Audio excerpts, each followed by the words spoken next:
Wah, wah, wah. Hanya dipindahin motor. Hah? Beri gua. Iya. Ini ada apa ya? Gokil, gokil ini gokil, gokil. Wah, gila.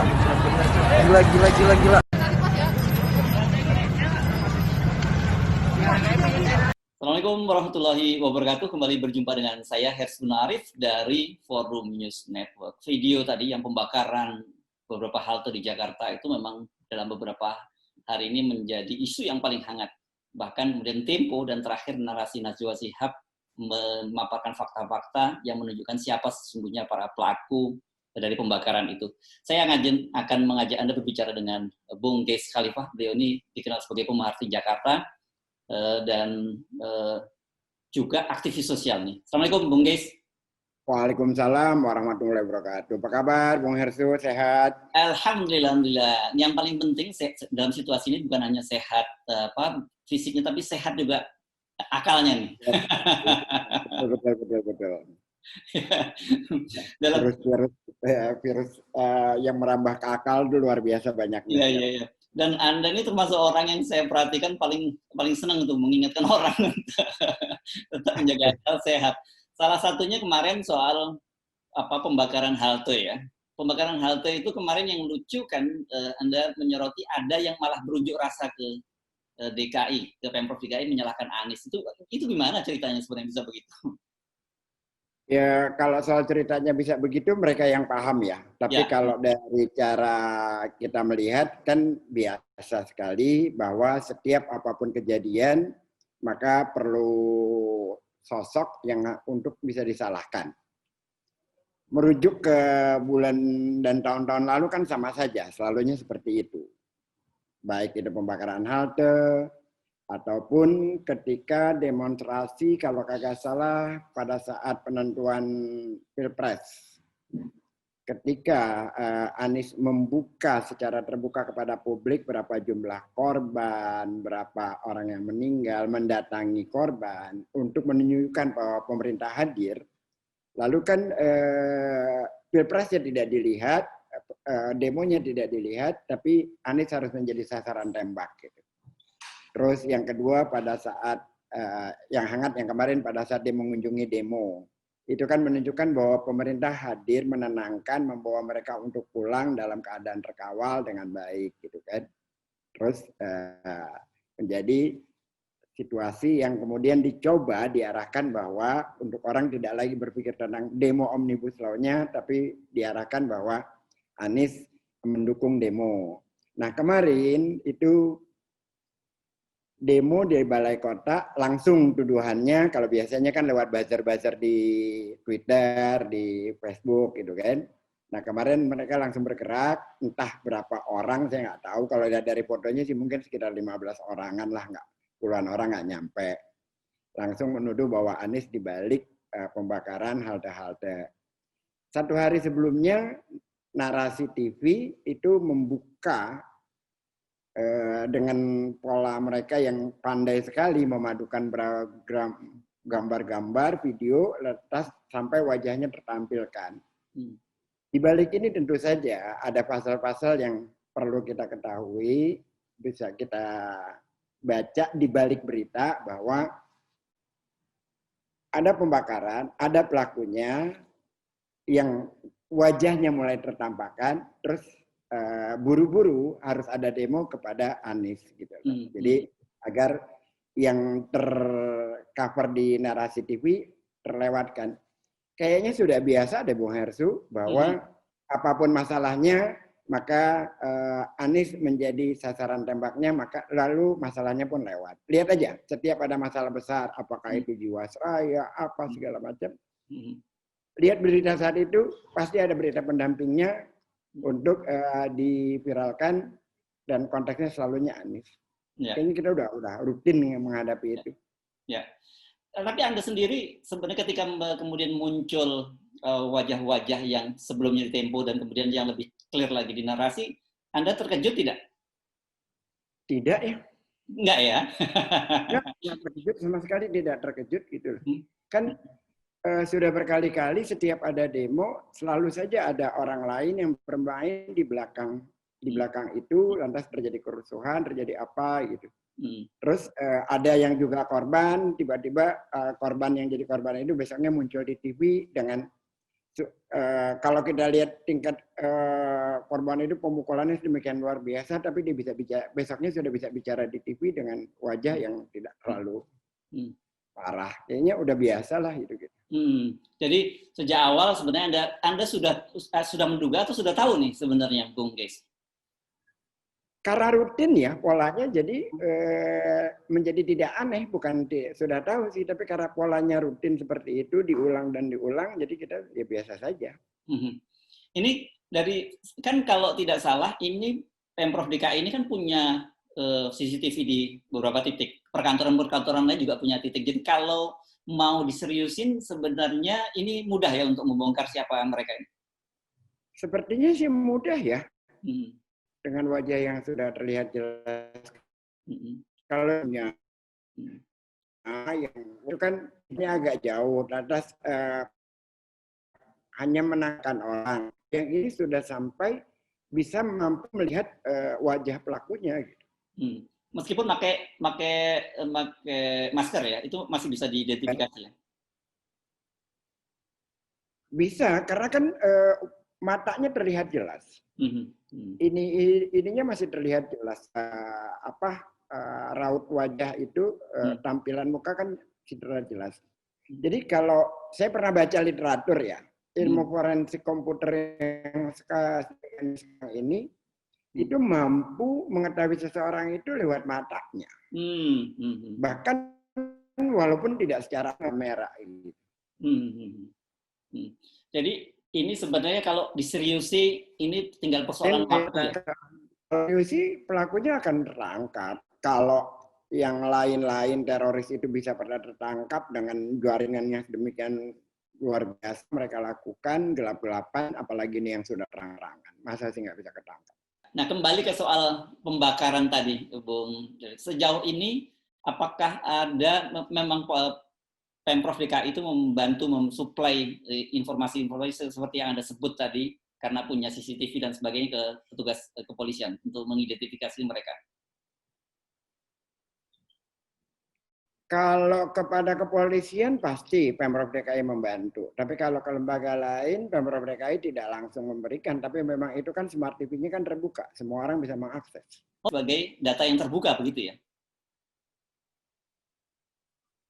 Iya, data yang terbuka. Kan waktu itu pada saat rame-ramenya demo, kita seringkali mendapat kiriman berbagai tempat yang ada demo dengan berikut CCTV-nya.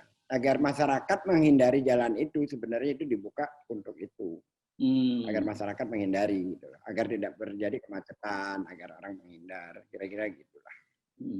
Jadi ini bukan rahasia negara gitu ya, yang kalau dibuka kemudian melanggar itu nggak ada urusan semacam itu ya, Bung Gis ya? Nggak ada urusan macam itu kan hal yang biasa aja, orang di tempat publik kok. Ya. Kan adanya kan di tempat publik, bukan di ruang-ruang rahasia, bukan yang di dalam gedung, bukan apa, bukan. Itu kan di ruang-ruang publik. Ya, jadi artinya sebenarnya kita bisa berharap kalau ini ditindaklanjuti akan dengan segera kita bisa mendengar siapa sebenarnya pelaku-pelakunya dan polisi bisa membongkarnya dan segera mengekspos kepada publik gitu ya. Harapan kita seperti itu, harapan kita. Tapi ya kita belum tahu ke depannya akan seperti apa. Ya. Apakah mereka terlindungi atau tidak, atau gimana, apakah ada orang-orang kuat di belakang mereka, kan kita juga nggak tahu. Semoga saja ini semua terbongkar, agar sebagai masyarakat kita merasa aman gitu loh. Kalau hal semacam itu terlindungi kan repot kita ini. Yang dibakar kan milik kita, uang pajak kita itu yang mereka bakar itu. Nah, tapi kalau dari kemarin dari video-video yang bermuncul kelihatannya itu bukan accident ya, itu memang terencana dengan sangat baik itu ya, Bung Geis ya. Sangat terencana, kelihatan sekali terencana dengan matang, berkelompok, terorganisir, saling mengenal satu sama lain, terus sepertinya mereka di tengah suasana seperti habis membakar pun tetap duduk tenang-tenang, aman-aman gitu kan. Kita melihat kalau dilihat di videonya gitu. Ya. Dan yang perlu saya apresiasi adalah teman-teman di Narasi TV, teman-teman jurnalis itu, tentu saja itu kan kerja detail, memadukan berbagai pasal-pasal itu menjadi satu dari menit ke menit perubahannya. Itu patut kita apresiasi kerja mereka itu. Ya. Oke, dengan begitu kita juga berharap para aparat kepolisian untuk juga follow up atau menindaklanjuti dari temuan ini gitu kan. Ini bisa kita sebut sebagai partisipasi publik dalam penegakan hukum di negeri ini ya. Jadi dengan begitu tidak terlalu berlebihan kalau kita menduga unjuk rasa kemarin yang menimpakan kesalahan pada Anies ini merupakan pengalihan isu gitu ya dari munculnya wajah-wajah para pembakar ini. Sudah ya, kalau itu sudah biasa. Pengalihan isu. Kalau kepada Anies bukan hanya pengalihan isu ya, sekaligus berusaha, ada usaha yang tidak pernah berhenti untuk mendowngrade dari pertama dia dilantik sampai hari ini. Nah, jadi banyak faktor, banyak kepentingan dalam konteks Anies itu hanya bukannya pengalihan isu, tapi bagaimana juga mendowngrade dia. Oke. Nah, ini kelihatannya memang objek yang dipilih itu cukup spesifik gitu ya, aset-aset dari Pemprov DKI. Anda melihat ada memang kesengajaan semacam itu, Bung Geis? Kan prosesnya ada mata rantai. Sebelumnya bazar-bazar setiap saat menyatakan dia tidak bisa kerja, tidak ada hasil. Tiba-tiba secara ajaib Jakarta berubah menjadi indah, Kemang. Dan itu kan terlihat oleh publik gitu loh, terasakan integrasi remaja.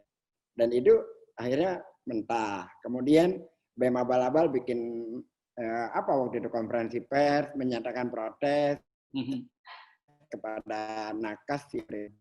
Terus kemudian ada survei yang dalam tanda kutip lucu sekali, masalahnya masalah Jakarta, tapi yang survei seluruh Indonesia. Ya. Untuk dalam rangka menyatakan bahwa Anies gagal mengelola ini. Kan itu juga berantai itu. Nggak lama kemudian kemarin PSBB total. Padahal Anies tidak menyatakan ada PSBB total. Dan itu dijadikan acuan bahwa negara dirugikan 297 triliun. Dan yang bicara menteri. Itu juga. Yang kemarin mungkin emosi dari berbanyak orang dari latar belakang lain-lain, saya tidak tahu siapa ininya. Ya sekalian saja karya-karya yang dilakukan. Ya, jadi ini sekali tepuk dua lalat mati lah. Yang satu mendiskreditkan para mahasiswa dan buruh bahwa mereka demonya anarkis gitu, sehingga ada justifikasi untuk melarang demo. Yang kedua juga merusak beberapa karya yang dilakukan oleh Anies gitu ya. Betul sekali. Nah, dan saya pada perusakan demonya itu, perusakan kaltenya saya tidak merasa bagaimana gitu enggak. Tetapi begitu spanduk itu berbunyi, kami sedang ini milik rakyat, kami sedang memperbaikinya. Ada suasana keprihatinan yang luar biasa kalau saya melihat halte-halte yang sedang diperbaiki itu dengan tulisan spanduk itu. Ada nalar yang luar biasa bengkoknya, ada cara berpikir yang luar biasa menekan nilai-nilai kemanusiaan. Ya. Luar biasa kita ini bukan lagi pada persoalan individual, bukan. Tapi persoalan ini masalah besar menurut saya. Ya. Oke, tetapi kan langkah-langkah Pak Anies sendiri ini saya kira mungkin banyak membuat pihak lain juga tidak suka gitu ketika yang demo lain sedang dilakukan karena langkah represif, kemudian Pak Anies menemui para pengunjuk rasa. Ketika anak-anak sekolah dilarang, ada yang pihak melarang para pengunjuk rasa, Pak Anies malah menyatakan itu bagus buat anak-anak SMA itu ikut unjuk rasa karena itu merupakan bentuk satu kesadaran mereka terhadap berekspresi. Ya, kalau soal orang tidak suka nggak masalah, tetapi kan kita punya patokan, punya kerangka dasar bernegara. Kerangkanya mudah aja. Rujuk aja ke UUD 45 yang dia lakukan itu. Kan di dalam Undang-Undang hak berserikat, hak berpendapat dilindungi oleh undang-undang. Dalam konteks anak-anak untuk belajar tentang undang-undang cipta itu mencerdaskan anak bangsa untuk mengetahui persoalan negara. Letak melanggarnya di mana? Gitu. Semata-mata kalau tidak suka, ya karena akhirnya besar dan mereka ketakutan dengan bayangannya sendiri sih, saya kira. Ya, ya. Oke. Nah, dalam menghadapi situasi semacam ini, kelihatannya Pak Anies sangat tenang gitu. Dan sebenarnya apakah memang sudah tahu, sudah punya peta tersendiri siapa-siapa saja sih sebenarnya yang sering melakukan langkah-langkah semacam itu? Yang pertama dia memang punya mental yang pertama itu karena dia mungkin bekas aktivisnya, didikan dari orang tuanya gitu, udah terbiasa gitu menghadapi masalah, lantas untuk menyelesaikan masalah sendiri dia sudah terbiasa dari masih kecilnya. Terus yang paling utama adalah dengan yang dia harus kerjakan, itu yang utamanya dia. Jadi berkali-kali saya berbicara hal-hal lain, dia selalu balik kepada persoalan program, bagaimana menyelesaikan secepat-cepatnya dan juga. Jadi dia memang fokusnya kuat sekali. Dan dalam konteks lain dia merasa aman-aman saja, tenang-tenang saja, karena toh yang akan menjawab adalah apa yang dia lakukan. Dia tidak perlu berbicara dengan banyak orang, menjawab banyak persoalan, tapi dia selalu menjawabnya dengan pekerjaan-pekerjaan yang sudah dia lakukan. Itu aja sebenarnya. Ya. Nah, dalam berbagai kesempatan Anda selalu menyebut ada namanya kelompok liberal udik dan juga otak sedikit. Bagaimana ini muncul istilah semacam ini dan siapa mereka ini? Saya sebenarnya gemes ya, gemesnya gini gitu lah. Mereka bicara Jakarta, tapi nggak ngerti tentang Jakarta. Gitu. Terus mengajarkan kita tentang toleransi, pluralisme, terutama teman yang. Sementara kita yang lahir dan besar di Jakarta, Pak Hersu juga akan ngerti yang saya maksud. Kita sedikit saja kita sudah bergaul dengan orang yang berbeda keyakinan. Kita bertangga dan di depan, di belakang kita Buddha, di samping kita kiri kita orang dengan beragam gitu. Dan kita main galasin bareng dengan teman-teman Cina, kita ngebut-ngebutan bareng. Bahkan di Jakarta ini kalau kita merujuk itu di perkampungan terbiasa. Kalau lagi Lebaran, saya itu membawa ketupat untuk tetangga-tetangga saya yang Chinese. Kalau lagi Imlek, mereka membawakan kue Lebaran rumah. Itu biasa sekali gitu. Bahkan kata toleransi kita hampir tidak mengenal di Jakarta ini. Karena itu menjadi keseharian kita dalam hidup. Lalu tiba-tiba orang entah dari mana tahu, SMA-nya entah di mana, saya selalu katakan SMA-nya di mana sih ini orang. Gitu kan? Yeah. Terus mengajarkan sih, tak lo dikit ya gitu. Karena toleransi bagi masyarakat Jakarta itu nggak perlu diajarin, udah kesehariannya. Jadi itu ungkapan kegemesan aja kepada mereka yang hal yang kita ceritakan kalau soal itu. Ya. Tapi kan kita karena jadi Anda lihat ini sebenarnya latar belakangnya lebih pada ideologis itu, kebencian pada Pak Anies. Kalau ideologis kan agak susah ngubahnya di Bung Geis. Kan yang ideologis kan frontline kan jumlahnya nggak banyak. Ya kan masyarakat yang di tengah. Yang di tengah itu aja kita garap yang otaknya normal itu kan. Kalau yang otaknya dikit buat apa? Mereka sudah sakit dari sana. Percuma, nggak perlu diapa-apain. Biarkan saja mereka dengan kesengsaraannya, dengan dendam kesumatnya, dengan sikap mental pecundangnya, ya biarkan diapakan. Kita anggap aja mereka sakit yang perlu dibawa teater. Udahlah, nggak perlu ketakutan lah dengan Anies itu gitu loh. Anies itu tidak punya partai, tidak punya duit, pilpres masih 4 tahun lagi, biarin aja dia kerja baik-baik gitu loh. Atau kalau dia kerja baik-baik, yang untung juga masyarakat, yang untung juga semua. Buat apa diganggu-ganggu melulu? Ke depan kan masih lama, dan dia juga tidak punya partai. Kenapa harus menjadi ketakutan berlebihan seperti itu? Ya.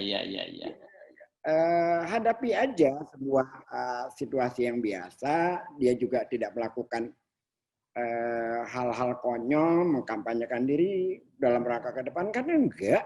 Tidak pernah dia berbicara dalam konteks pilpres, tidak pernah dia berbicara tentang dirinya dalam konteks nasional. Dia selalu bicara tentang dia dan warganya. Dan sesederhana itu.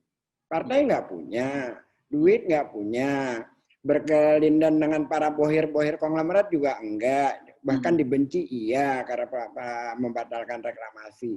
Ngapain ketakutan dengan Anies? Ya. Ini hanya paranoid saja. Gitu. Paranoid, sangat paranoid. Iya, kalau menuju kemarin gitu ya, Anies itu jadi gubernur semata-mata hanya digigit nyamuk. Kalau nggak digigit nyamuk, dia nggak jadi gubernur.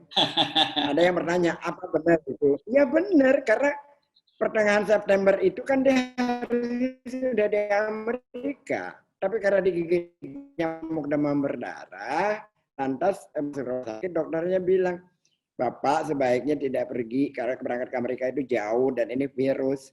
Ya sudah, datanglah beberapa orang dari partai ke dia. Gitu. Ini ceritanya panjang. Jadi dia sendiri tidak pernah berpikir tentang gubernur, tentang apa gitu kan. Bahkan mata saya pada saat itu ya, mata saya sedang ke Pak Sapri Samsudin.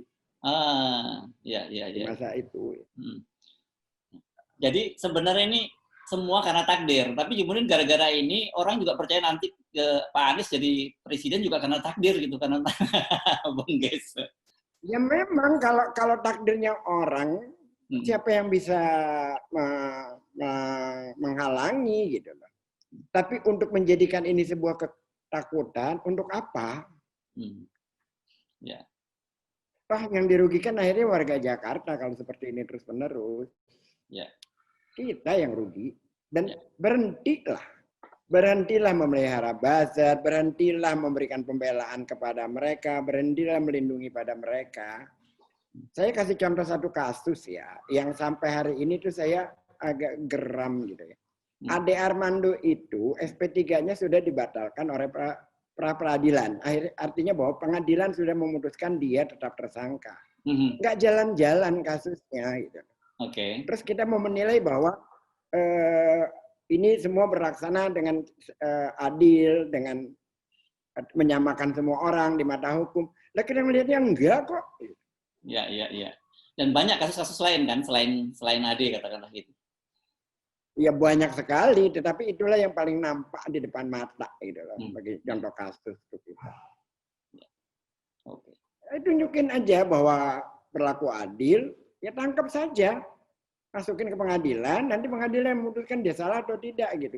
Kalau dia bersalah, masuk penjara, ya saya akan kiriminkan nasi Padang, nasi goreng Kebon Siri tiap hari sebagai persahabatan kan gitu.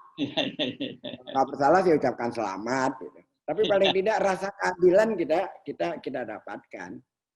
Kan persatuan itu bisa didapat dengan adanya rasa keadilan di antara kita. Ya. Begitu juga dengan kasus ini ya. Harusnya kasus ini juga dibongkar supaya publik juga jelas siapa sebenarnya mereka gitu. Jangan hanya kemudian mendiskreditkan mahasiswa, buruh, apalagi Pak Anies Baswedan gitu ya, Bung Ges ya. Nah, harusnya semacam itu agar kemarahan itu tidak mengkristal. Yang repot itu kalau kemarahan itu mengkristal, akhirnya dia terus menggelinding, membawa orang lain yang tadinya relatif tidak terlalu kesal, akhirnya ikut jadinya karena orang melihat, tidak bisa dinafikan, nggak bisa lagi sekarang mengharapkan para buzzer-buzzer itu mengalihkan perhatian, nggak bisa, mukanya kelihatan semua.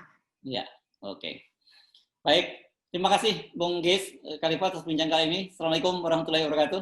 Terima kasih banyak. Waalaikumsalam warahmatullahi wabarakatuh.